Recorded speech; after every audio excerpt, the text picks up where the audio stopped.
Đấng trên hết, trong hết, ngoài hết.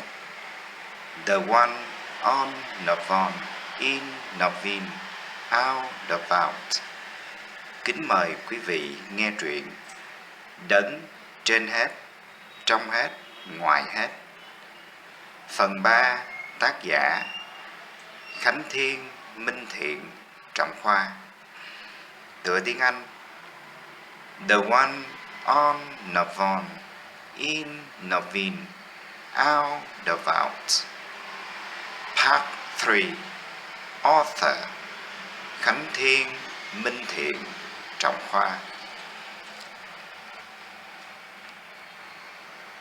Tinh cầu xanh năm 2020. Lúc này đã là hồi kết của chu kỳ kết thúc.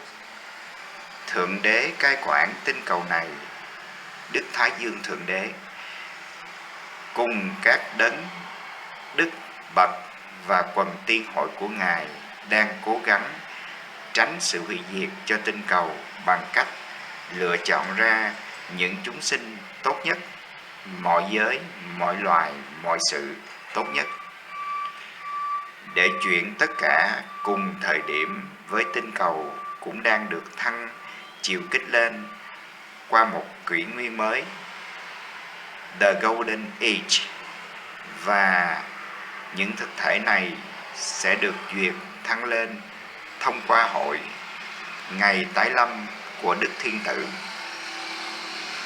Tất cả mọi tôn giáo trên tinh cầu này, tất cả mọi dự ngôn, tất cả các lời tiên tri đều thể hiện chung quan điểm đó, và tất cả mọi điềm báo càng ngày càng nhiều dần lên.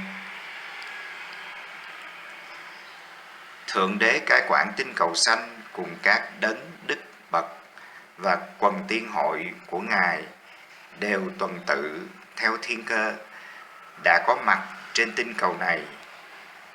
Thượng đế trong vai trò một vị vua thế gian cùng thừa tướng của Ngài và các vị theo vò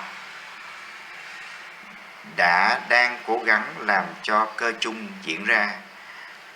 Thế giới đại đồng, kỷ nguyên mới, The Golden Age, sẽ được bắt đầu với sự tái lâm của Đức Thiên Tử, tạo nên thiên đàng tại thế.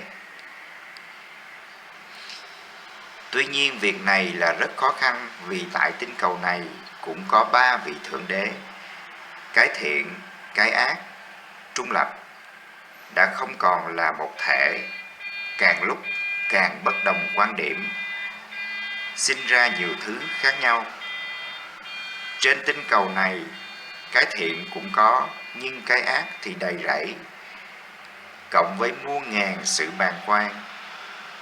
Thế gian nơi đây đầy vũ khí hạt nhân nguyên tử, sinh học, hóa học, hủy diệt, sát thương, cùng hàng loạt các nghiên cứu chế tạo nguy hiểm khác. Và con người không hề biết, thay vì cố tìm cách giải thích, chứng minh mọi thứ ngoài khả năng và sáng tạo ra những thứ như hạt muối bỏ bể chẳng đi tới đâu. Chúng sinh trên thế gian này chỉ cần quan sát, tìm hiểu, thuận theo những gì Thượng Đế của họ đã tạo ra, để có thể làm ra những thứ khổng lồ hơn nhiều, không bị hủy diệt và được phát triển vĩnh cửu. Với hoàn cảnh đó, để đảm bảo mọi việc có như thế nào, kết quả vẫn tốt đẹp nhất như dự kiến, quyết định cuối cùng của vị Thượng Đế cai quản tinh cầu là nhờ chi viện từ tầng thứ cao nhất của mọi tầng thứ. Nhưng trong lúc này, vị lớn nhất, Thượng Đế của tất cả Thượng Đế, chính Ngài cũng đang quá bận rộn, thì vô giới, đấng trên hết, trong hết, ngoài hết, The one on Navon, in Navin, out Devout, đã bất ngờ đến, và vì cũng chỉ có vị này mới hiệu triệu được các lực lượng chính thiện, tà ác, trung lập, đảm bảo mọi việc được diễn ra như ý, nên vị này đã vì tất cả mà giáng lâm. Quý vị vừa nghe xong phần 3 của truyện. Xin cảm ơn đã lắng nghe.